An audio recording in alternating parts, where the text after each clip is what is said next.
Art is a very special person. He's a graduate of Downstate, and it's always good to welcome back a graduate of Downstate.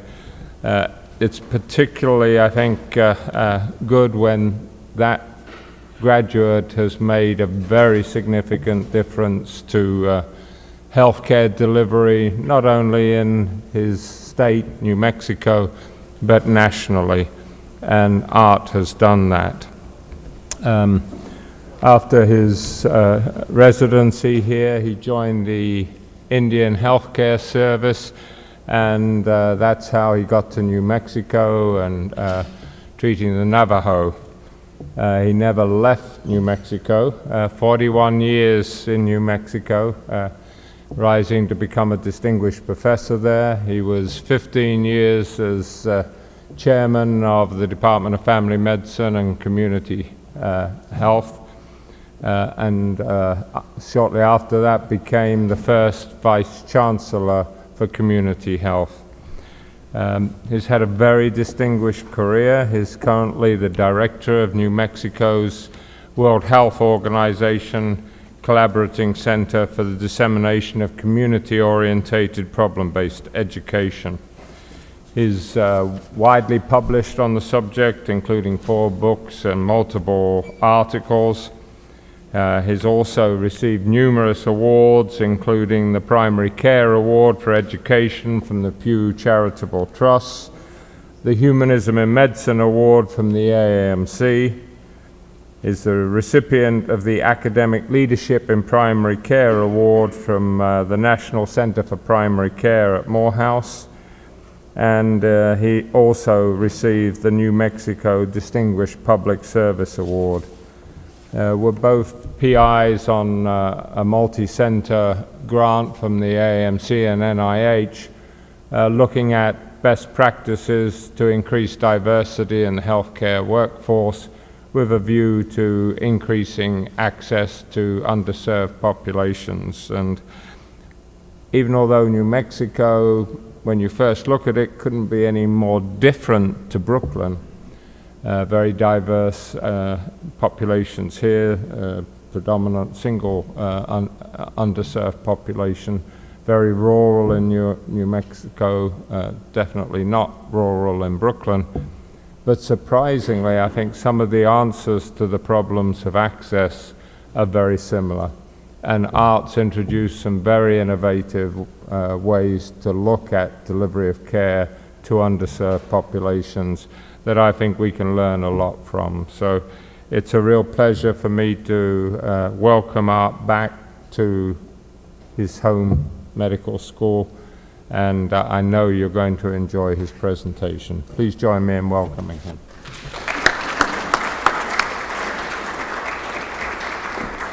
Thank you very much, Ian. It's really quite a treat to be back after 41 years. And what I want to do is kind of share what my journey was, because it's very relevant to problems we're seeing across the country, whether it's in urban or rural areas. And this is just a kind of a summary of the path and what I learned from starting with Downstate. And one of the things was striking to me when I was here was when we were learning medicine, mostly across the street at, unless that was torn down also, the Kings County, no, okay. Every one of the great places I've been also after this have all shut down. Long Island College shut down, and then I was at 3 years at St. Vincent's. That I feel like a black cloud, so I better not go too many other places. But when I was training at Kings County, you were overwhelmed with social issues, not just medical issues. And that has been a dominant theme that has continued throughout certainly my career. You can't separate the two. By the way, this does not appear on this screen here.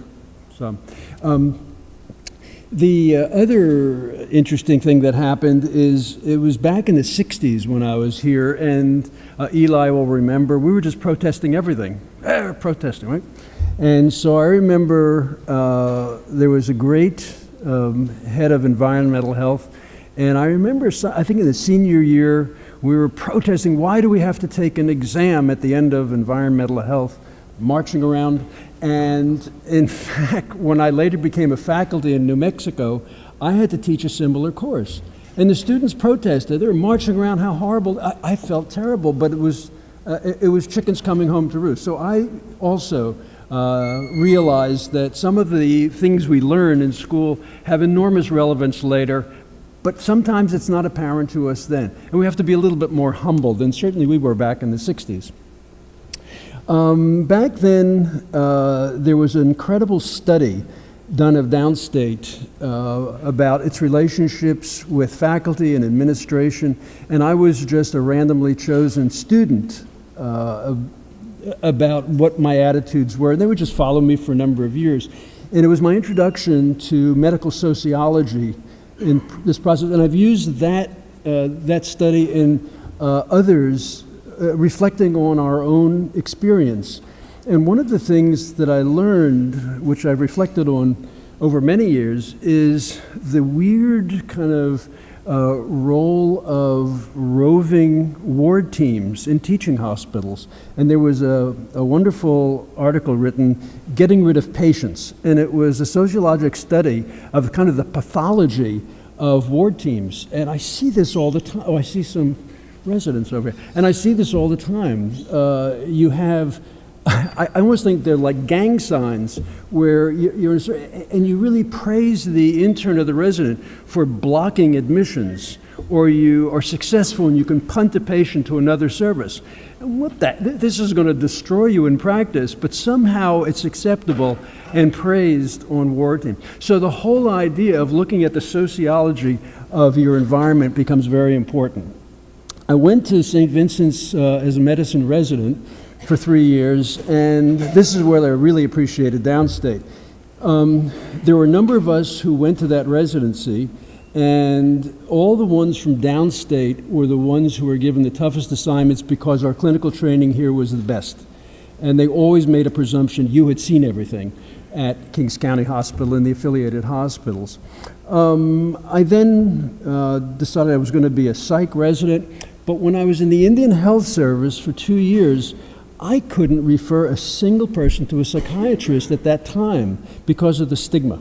So the issue of stigma became very important. I decided to come back and finish in medicine because 40% of what we do is behavioral anyway, and so I thought, well, I can satisfy both needs. But there was another issue which linked all of these three.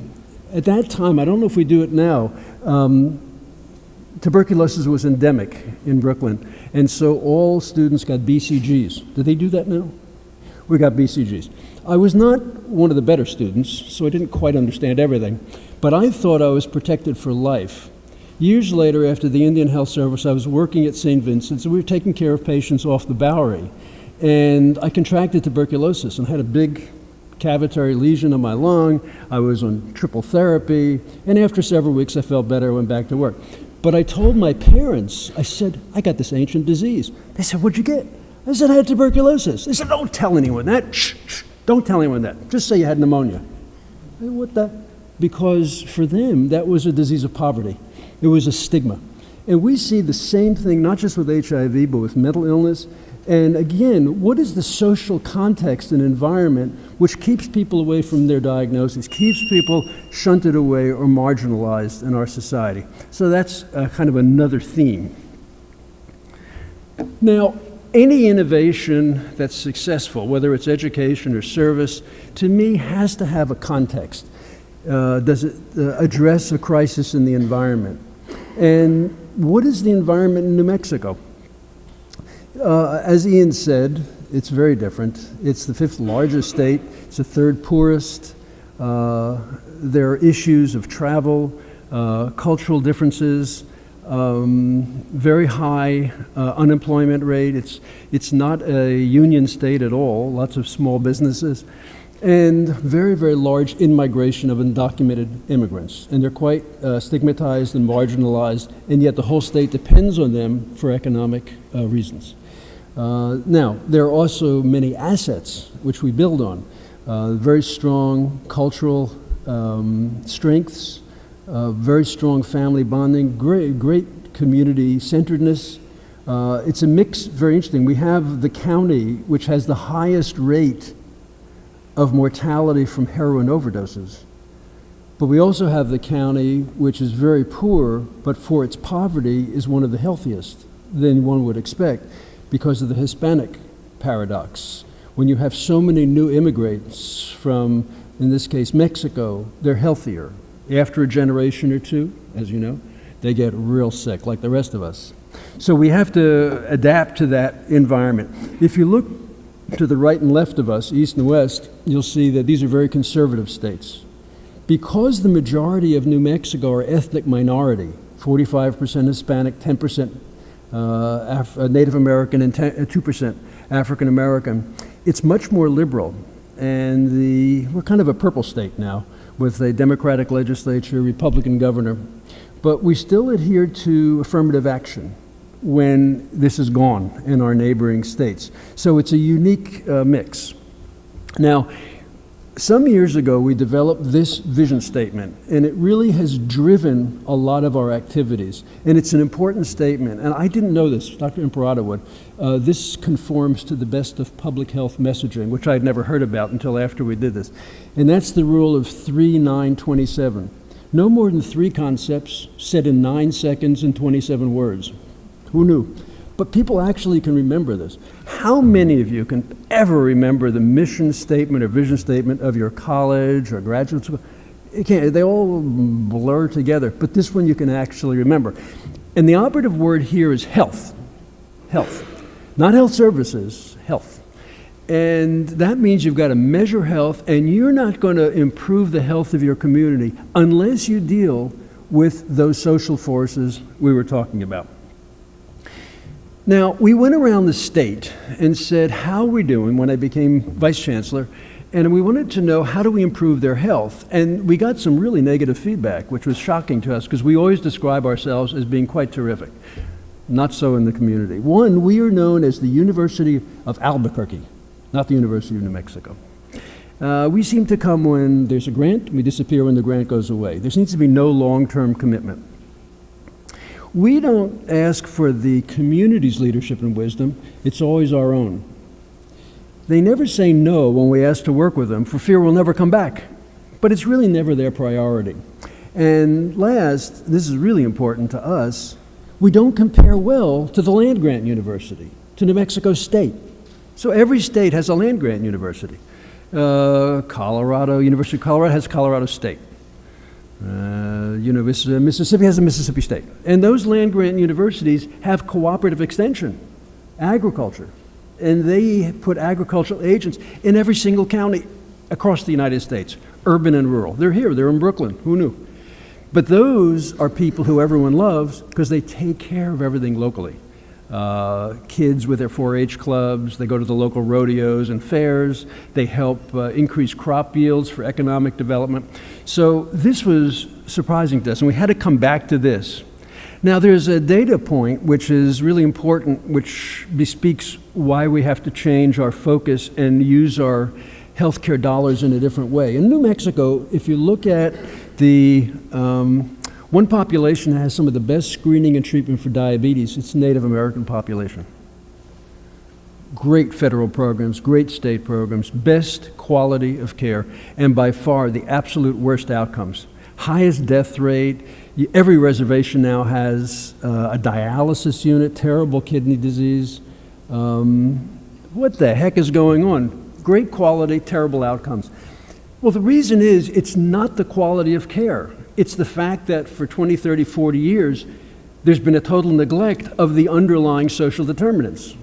What are they? Lack of housing, very low educational graduation from high school, poverty, social marginalization, poor access to transportation. Nutrition is awful.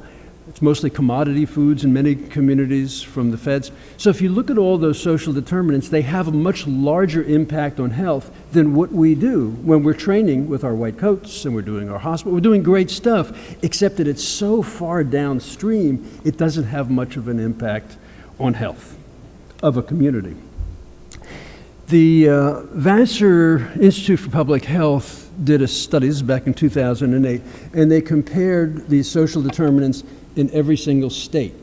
And I should have looked in New York, but in New Mexico, we came out at the bottom. So we have the highest rate of adverse social determinants. For us, it explains why it's very hard in our current healthcare system to make an impact on health, because these factors are so overwhelming. And I am sure it's exactly the same in Brooklyn. Some other data. There was a recent study that came out in PLOS One that showed that if you could have every kid in the United States graduate from high school, you'd save as many lives as every smoker stopping smoking. And you would sharply decrease cardiovascular disease and deaths just by graduating from high school. And you can go online and you can actually look at this education health calculator, click on your state, and then you can move the cursor up and down to say, if I had more and more people in your state having any education beyond high school, how many lives would I save? Incredible. This is a more troubling one to me, which is the fact that the likelihood of an ethnic minority doctor seeing a patient of that ethnicity is 5 times as high as another ethnicity doctor seeing that population. 5 times. So that in terms of access, it's critically important to look at the ethnic distribution of our health workforce. This is physicians, it could be in others as well. But there has not been a huge change in the ethnicity of medical students in the United States. Lots and lots of efforts to make that. It's improved, but only slightly. But in 30, 40 years, the majority of the United States is going to be, quote, ethnic minority, like New Mexico is now. And we're not preparing an ethnically distributed workforce to address that. Another unspoken issue is disparity in socioeconomic level. The economic wealth of families of medical students is skyrocketing, way disparate from the patients they're going to be seeing. While the country is getting wealthier, it's only the top 1.1%. Most others are kind of stable where they are. So here are these huge disparities that have big implications in terms of access to care. This in one slide is 40 years of innovations. And the take-home message is every time you do an innovation, and if it's successful, it then triggers questions about, well, what about new things I hadn't been thinking about? And when we started this change, which was how do you get more primary care doctors into rural New Mexico? That was the big crisis at the time. We thought the problem was the first 2 years of medical school, sitting in class, learning basic sciences, disconnected from social issues, and so we made a big change. And all the students in this track, there was no courses, there was no lectures, there was no labs, it was just being in the community and learning on their own, problem-based learning. But what we found out was that really didn't make much sense if you didn't change the clinical years, which were then in the hospital rotations as we normally do. And then we found out, you know, it was very embarrassing. We did a survey of medical students. Who did they learn from? And as it turns out, it wasn't the faculty. It was the other residents. So they live with residents, not with faculty. We come in, do our little rounds, and go out, but they're living 24/7 with their residents in hospitals. So we had to change residency. We had a big emphasis on trying to get residents more in communities, more in outpatient, learning more of social issues. As you all know, interdisciplinary learning then became a big issue. And then we learned, sadly, that a lot of our educational innovations had virtually no impact because it had nothing to do with clinical service. Great ideas in education, but people graduated into an inhospitable clinical service that didn't do any of those fancy things we talked about in education. So we really spent more time in the last decade working on changing clinical service. I'll tell you some of those things. A big issue came out because of the data I showed you. You can't rely on public health to do the public health functions because it's so terribly underfunded. We get great results from schools of public health, colleges of public health, but often they don't influence fully what happens in academic centers. So, with medical education, doctors, nurses, pharmacists. So we wanted to figure out a way to integrate that in, not just have it as a separate specialty. And then finally, how do we address social determinants, which I'll talk about. Now, we looked at the data in terms of access to care in New Mexico, and what it showed, and this is many studies are similar to this, that if you come from the state, if you're from a rural area, if you're an underrepresented minority, a student, you went to medical school and residency in New Mexico, but especially in family medicine, your likelihood of staying in state and going to an underserved area is very high. But what's the problem? The problem is if you have a traditional admission system, those students from underserved areas don't compete well. They didn't have the resources to spend the summer with Mother Teresa. They had to work on the farm. They had to keep earning some income for the family or take care of younger kids in the family. They didn't have the benefit of lots of AP classes in school, in some of these schools, so they don't look as good. They don't interview as well. They don't have the scores. And so it's a stretch to bring them in anyway because the likelihood of serving a state is very high, but it's a struggle often getting through. So one of the programs we started was the BAMD program, which essentially said, let's take talented high school students, mostly from rural and ethnic minority communities, and give them an enhanced education throughout college. They have a guaranteed admission to medical school if they pass, but we're going to enrich their education. Well, what's happened is 2/3 of these students are ethnic minority, that is, underrepresented minorities in New Mexico and from rural areas. And the addition of these 28 students to the 75 we started with has changed the ethnic makeup of the medical school, so now it absolutely reflects the ethnicity of the state, which is remarkable. That has very big implications, as you saw before, with future access to care.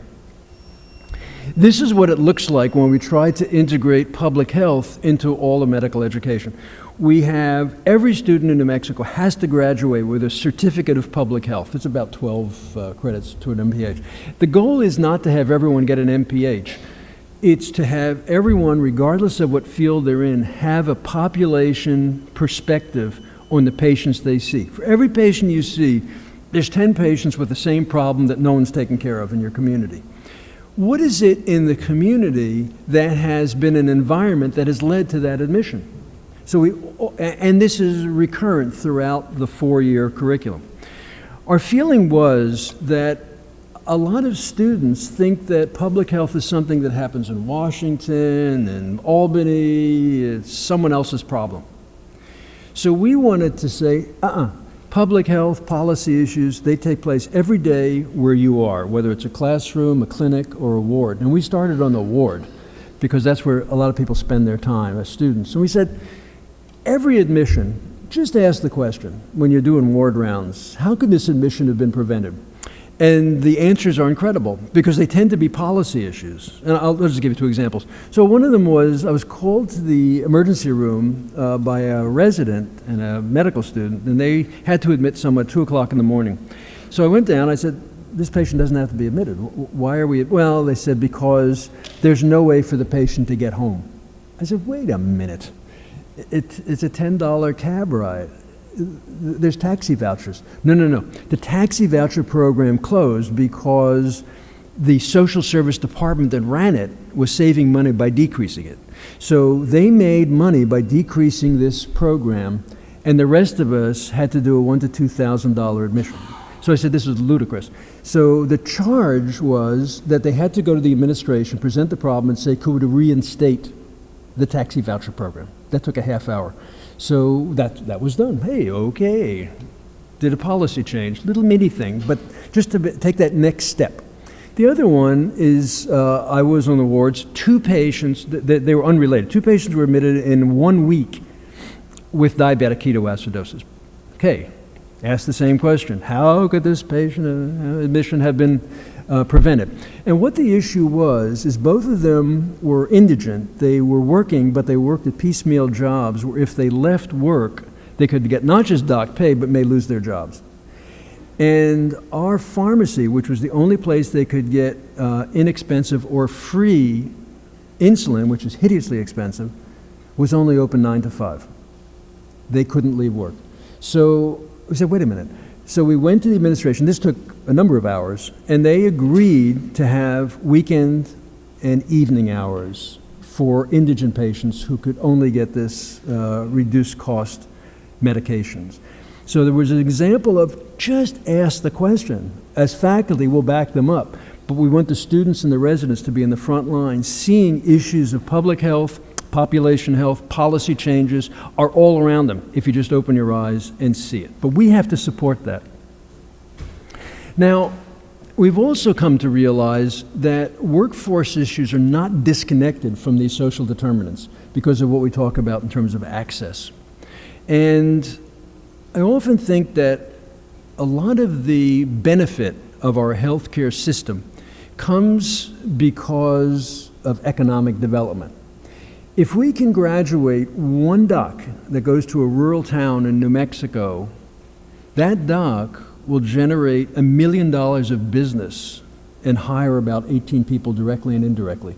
That is a huge economic boost to a small town. Now, I don't know what happens in cities. It's probably that way, it's just that it's lost in all the traffic. But in a small town, you can measure this. So there's a double benefit by making sure that you're producing the adequate workforce for a community.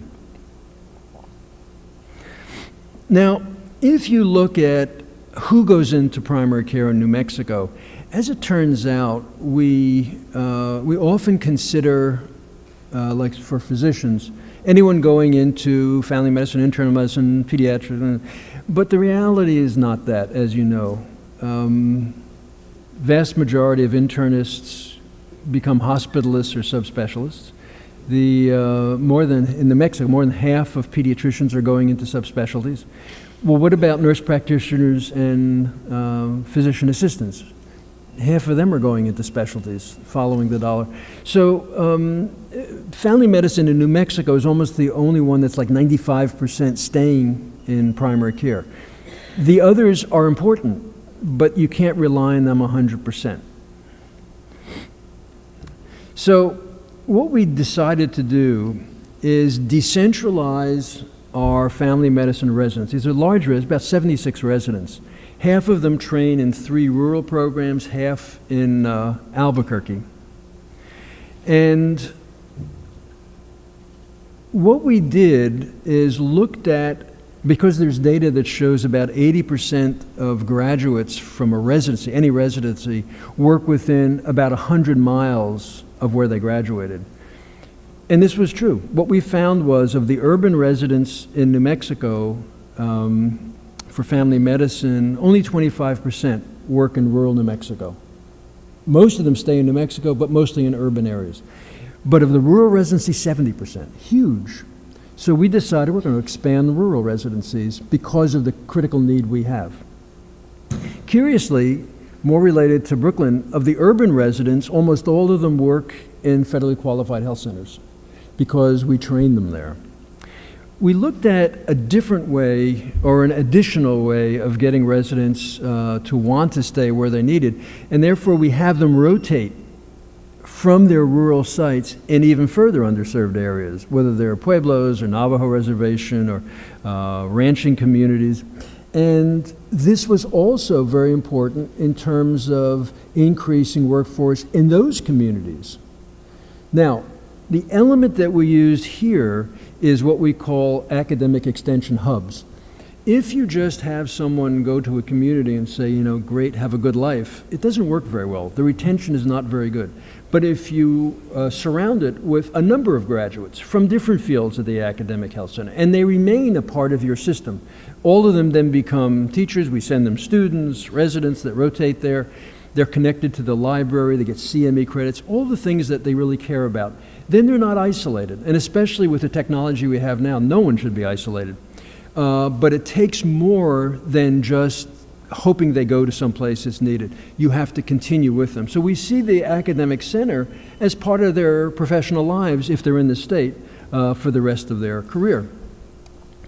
Now, we have another problem, and this is across the country, and that is if you want to change the number of residency slots in whichever specialty or primary care field you want, you're kind of stuck because of the cap from Medicare GME. So how do you make a change when you have this cap and you're not going to have surgery say, family medicine, take my slots? It's not going to happen. So we came up with this innovation. As it turns out, every state has Medicaid GME, which is substantial, and they can use that Medicaid dollar however they want. Most of them don't know that. They just lump it in with Medicare, and that's how they fund GME in the medical schools and teaching hospitals in their state. But what we found out was by working with our Medicaid department, Medicaid agency in the state, they were willing to work with federally qualified health centers and give them extra money because it would be an enhanced service if they became training sites for primary care residencies and psychiatry. So that's what we've done. They just get an enhanced rate, and we use the $150,000 per resident per year, and therefore their expenses are covered. They have money also to supervise residencies, and we're using the fact that if you have residents trained in underserved areas in a primary care setting, their likelihood of staying in primary care and staying in underserved areas, whether it's rural or urban, will have a great outcome. So this has just started. This led us to saying, you know, we're a public university, and Downstate is the only public medical school. Is that right? Right. So we have a special obligation that privates don't have. We look at every single county, there are 33 of them, and look at the health workforce needs of that county. What do they have? What do they need? What's the gap? And then look at our health science center, but also the other health science centers that train other nurses and other health professionals to say, working together, we have to measure ourselves by these gaps. How are we filling the gap? Where are we training? Where are the students coming from? In research, we found this disparity. Most of the signature research programs at the University of New Mexico look like funding opportunities through the National Institutes of Health.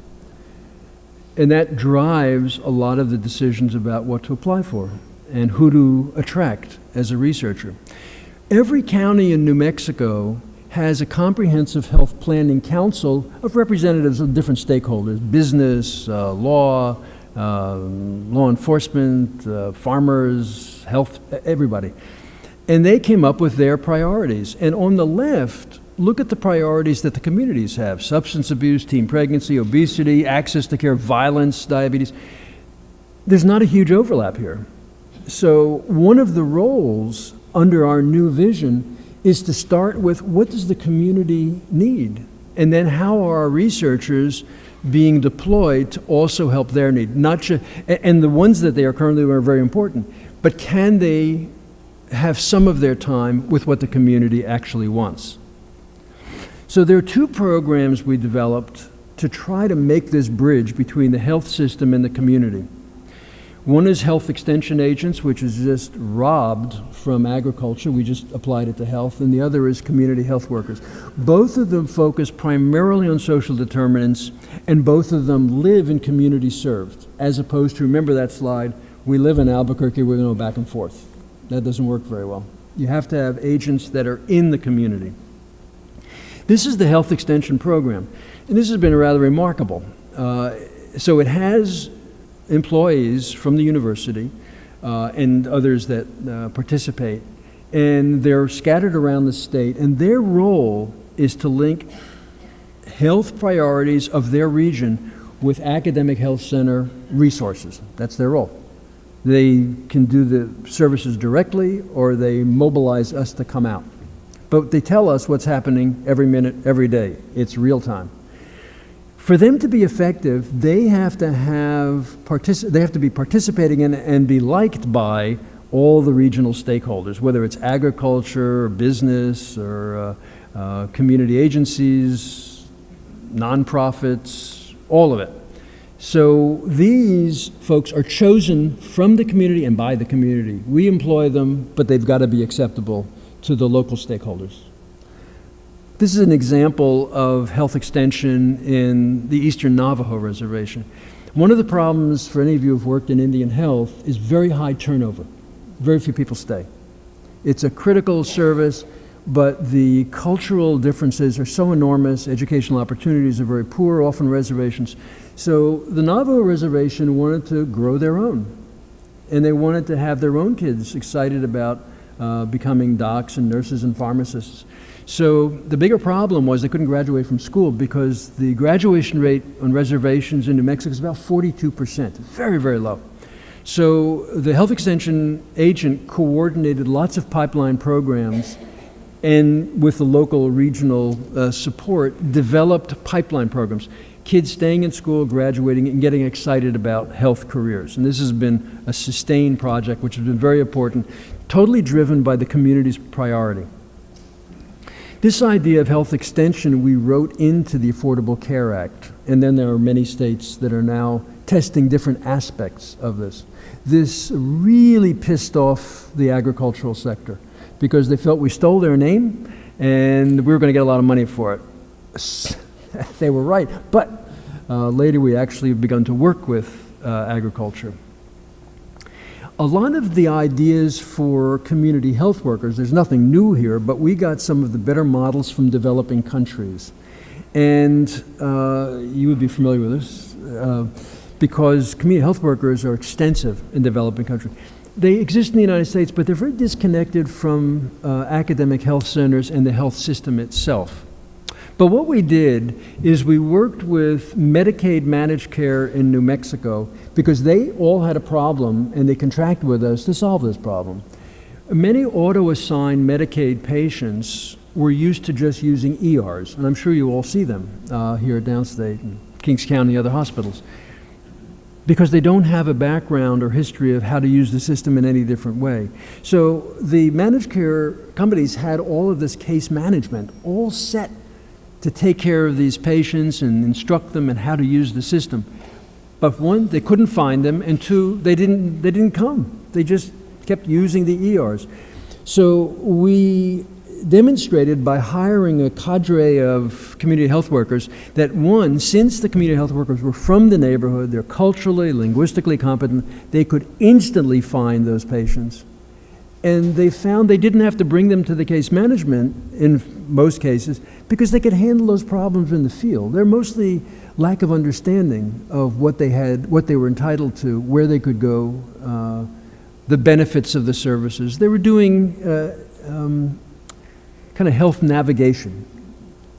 So this became really big. All of them contract with us now. We hire them. There's mostly either unemployed or very low employed.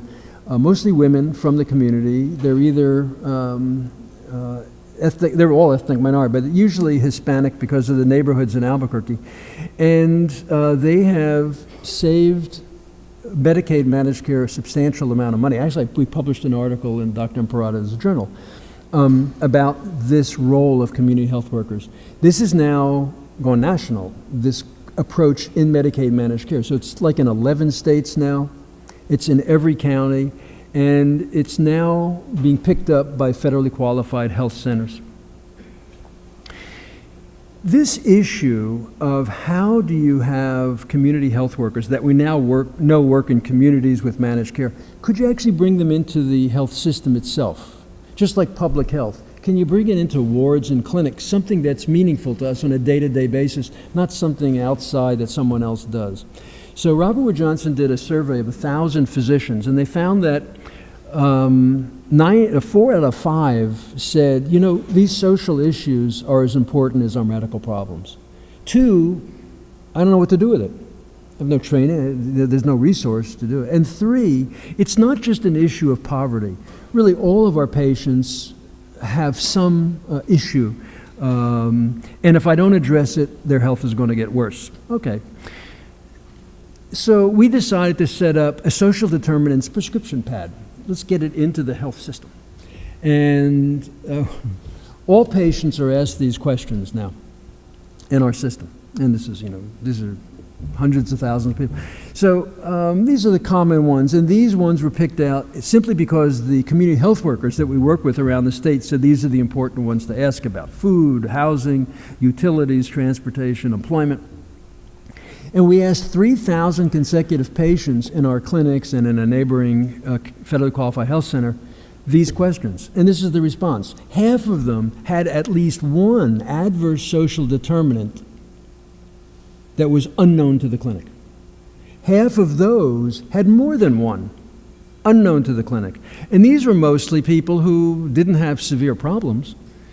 They're just regular old patients. But what we surmise is that by identifying and addressing these problems, some of their medical problems would be ameliorated or go away. In other words, we have the data, but now we have something to do about it. So what we did is this year, we hired community health workers, and now they're in every single one of our primary care clinics. And we have more, 2 or 3, wherever our residents or students train, so that your generation, I assume these are residents or students, whatever, they look very nice, white. Your generation grows up with this resource, that social determinants is something you have someone who could take care of that problem for you. So then we work with the state Medicaid in the next issue, which is this. In the top level 3 in New Mexico, all patients have to take a health risk assessment, who enroll, and then they're categorized in level 3, which is the top 5% of users. And these are the hot spotters, right? Everyone is trying to help the hot spotters. The problem is we've been very successful in decreasing the cost of care. This does absolutely nothing for public health. This saves managed care money, and it's better care for those very small number of patients. But the question is, we now know from the other study that all of these categories, the next 10%, the next 85%, also have major unmet social, adverse social determinants. Suppose you had community health workers in clinics and in communities working with the whole population of, in this case, Medicaid enrollees. So this is the current experiment, and it's taking place with 10,000 patients in rural and urban areas to see whether we can decrease the migration of ones becoming twos becoming threes, and whether the quality improves and the cost decreases for the whole population, not just the level 3. There was a friend of mine from Colorado. He looked at this and he said he's calling level 1 and 2 cold spotters. I don't know what it means, but I like that idea. If the high cost ones are the hot spotters, these are the cold spotters that no one knows. So we're doing cold spotter work. We've now put this together in a concept of clinical service where everything is together. Public health and medicine work together. You have case management, oral health, behavioral health. That it's one-stop shopping, which takes away the stigma that we talked about before. It increases access where people don't have to go to different locations. We have community health workers in all of these clinics that go back and forth between the community and the clinic, and we should call that a health commons. And this is like the step beyond the patient-centered medical home, which is good, but usually that focuses on what happens within the 4 walls of a clinic. Now, if you remember, we're going to measure ourselves by our community's health. And this becomes very contentious within the academic health center because we want to use external measures. We don't want to describe ourselves. We know that that's crazy. So if you look at any of these measures, whether it's Wisconsin annual county health reports, or if it's the United Health, which is this one, every single county can be ranked. And there's like 35 measures of outcomes, determinants. So we take a look at each county, and this is just one county, and you can pick out which are the areas that they're really doing poorly in. In this county, Lee County, it's way in the southeast. They're probably smoking, obesity, on and on, low graduation rate from high school. That becomes the charge for us working with communities. Which one of these do they want to work on? In this particular county, the issue was teen pregnancy, which is very, very high, and educational attainment, pipeline development. Now, from the academic health center, they need to have something that's quantitative. How do we know that we're really making progress? Just not that we're doing good things. So what we did is we took each of these measures, and then we said, suppose we want to jump 3 states worth. Let's say that, 3 states worth. How many more X, Y, and Z would we have to have achieved to jump 3 states worth? So this is an example. If we could get 50 net increased primary care docs in New Mexico, we would jump 3 states worth. If we could graduate 1,500 more kids from high school in New Mexico, we jump 3 states worth. Well, every year, United Health puts out a ranking of every single state, whether they've gone up or down and stayed the same. This is 2 years ago. And as it turned out, New Mexico jumped 4 states worth in average in all of these measures. So we were really excited because we showed you could actually make progress. Now the problem is this. One, the next year we dropped 1 state. So we don't talk about that. We only show this slide. The second is most academic centers want to be judged on what they have control over. But the most important contributions are often not the things you have total control over, but the things that you make a contribution to, but you can't claim total credit for. And that's really what this is. We make a contribution, and it's hard to gauge how much of a contribution through our pipeline programs, through access to care, ethnic diversity. All of those have a role, but it's probably small in the grand scheme of things, but it's an important role, and that's not easy for an academic center. This just shows that across the state, there are many, many states that are doing a lot of these kinds of innovations. And what's important about this is every state does something different. And we're trying to form learning networks that we're a part of, just like the grant that Ian talked about, where these happen to be health extension and community health workers. But there are lots of other things we can do. And I've always felt that, wait a minute, Brooklyn and New Mexico, what a model. You then have one of the most urban and one of the most rural areas that if we could test models that work in both systems, that's something for the nation to gain from. So thank you very much.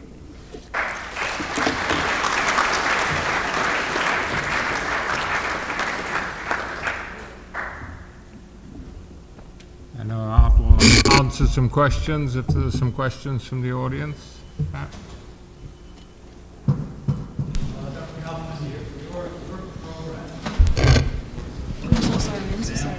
Can't hear.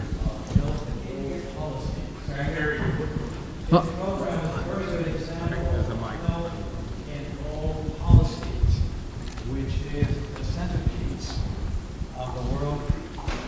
me repeat all that.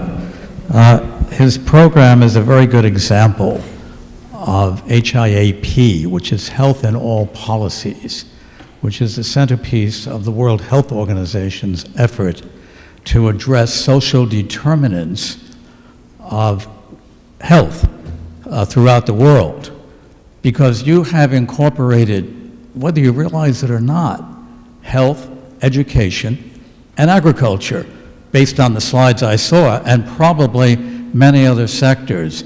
And I wonder if you could expand on that, because this is a vital part of the world effort to address social determinants of health. First, thank you for the question. First, the first thing is you have to be very humble, because there are models in other sectors and other systems that we can learn from. The agriculture was the one that was most extraordinary for me, because the chair of communications at the University of New Mexico was Ev Rogers, and he wrote a very famous book. It was called The Diffusion of Innovation. And what he discovered was, of all kinds of methods of innovation, globally, the most impressive, the most effective was agriculture. And it was through the Cooperative Extension Service, and this goes back to the time of Lincoln, where not only would agents be able to help from the land-grant university the best science directly out to the farmers. For our system, 17 years. For them, right away. But they also, the agents would look at what farmers were doing that was unique, and they would spread it among other farmers and farm families. So that was an example of being real humble. The other is the community health worker. This was, I looked at these in Brazil and in Kenya. What they did was not just provide local services. Every one of them was looking at economic development. That was an eye-opener to me. And so when we talk about social determinants, it's not narrow, it's not horizontal, it's not vertical, it's very horizontal.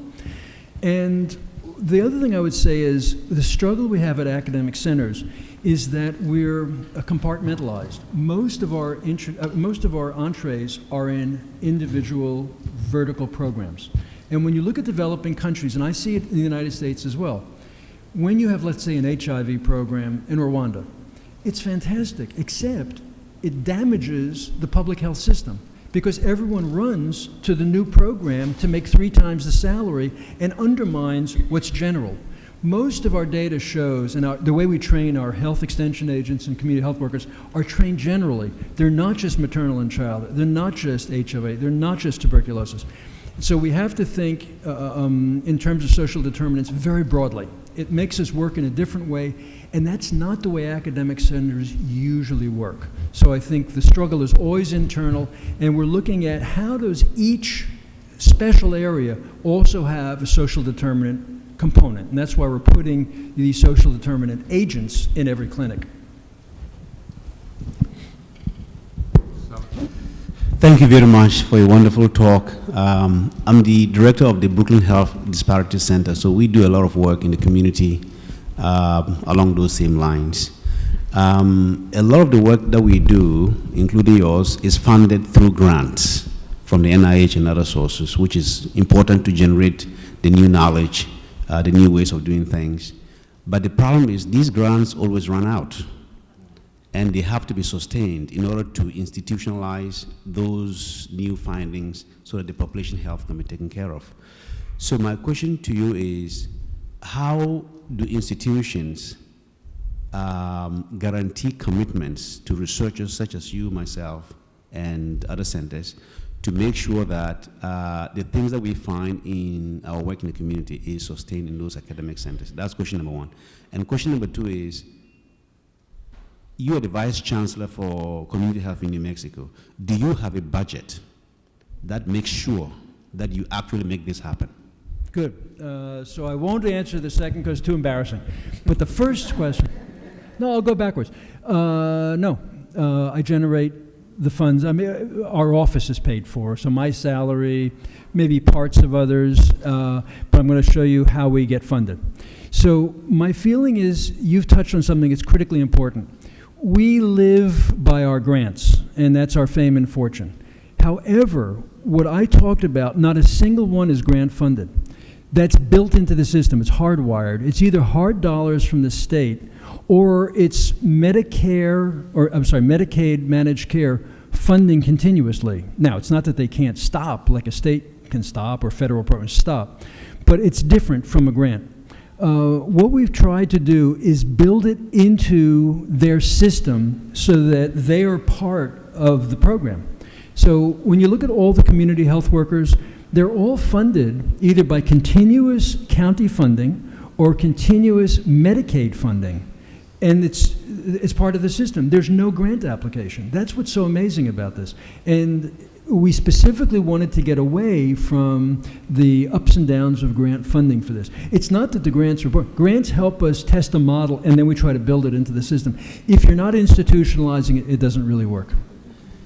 And then I think for the office vice chancellor, what all of us realize when we were elevated to these grandiose named roles is when I was chair of family community medicine, it was like a $20 million budget. Here, I started with nothing. You know, you just get your, yeah. It was a shock.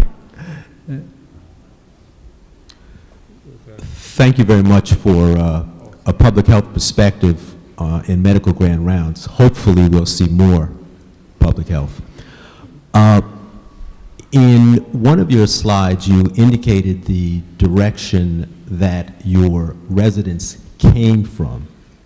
A certain percentage were from the community and were placed in these programs. I was very curious to find out how many of those from that particular cohort or from the total residency program chose to pursue further training in public health and what, if any, impact that had on the state's outcomes?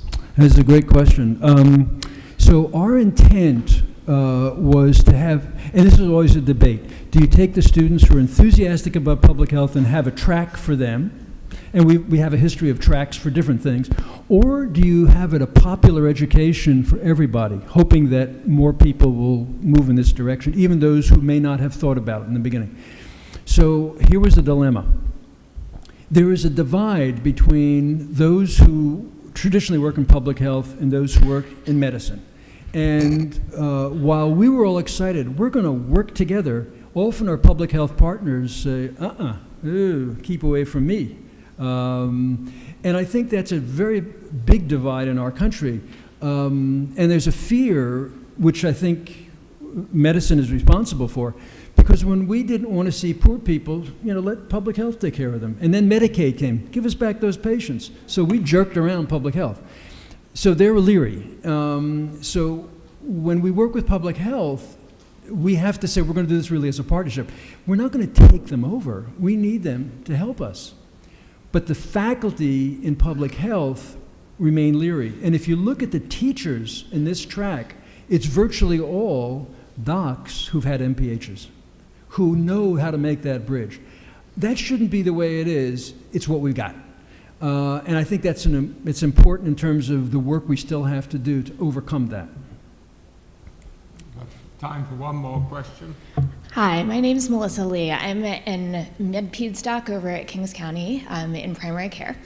And I actually spent 6 years working on the Navajo Reservation in Chinle, so I saw your pictures of New Mexico, and just, it touches my heart.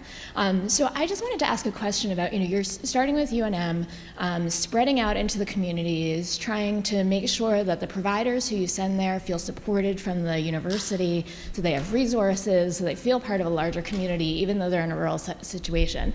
And I'll be totally honest with you, what connected us most to the cities was the introduction of Amazon Prime, and all of us knew that UPS driver so well because all of a sudden you could get whatever you needed in the middle of the res. Right. One of the things that was a difficulty for us, as well as many other families who spent time out there, is education. And that's an issue for our kids on the res who are growing up. In fact, we're getting higher and higher numbers of kids graduating from high school, but they go to college for a year and they don't go back. Also for people who move out there, who love it, who want to stay, but feel like they need a good place to educate their kids. So coming from UNM, have you thought about partnering with the education departments there to also send folks out into the community to really bolster the educational efforts at the elementary level, and then also higher to support the providers who are out there, families, and then the kids who are on the reservation as well? Yes, excellent. We work at too much of a high end, making a presumption that someone's going to work on the lower end. And the College of Education at the University of New Mexico finally has a new dean who's going to start to decentralize, because that's much more important than what we're doing. The other is retention in those areas. Our data shows that if you're from a rural area, you're more comfortable going back to a rural area, and you're not as terrified of where my kid's going to get education. Everyone has that as an issue. If you're a Native American graduate, then it's even more important and it's more successful. Now, here's the issue. If you are a successful student, let's say a Native American student, and you know this, in high school, and you graduate and want to go to college, you will be picked up like this from Harvard, Dartmouth, Yale, Stanford. Free ride. We're a state institution. Can't do that. So what we've done is created the BAMD program that I showed you, not just for Navajo, but for all underserved communities, to capture kids and not lose them. Because when they go to those other colleges, they're never coming back. But when we can keep them, they do stay. But we nurture them to make sure that that happens. So everything you said is absolutely right. It's very hard to do, but we're looking at where the successes are and investing heavily in expanding those programs. Absolutely. Please join me in thanking Dr. Kaufman for a very thought-provoking grand round. Thank you.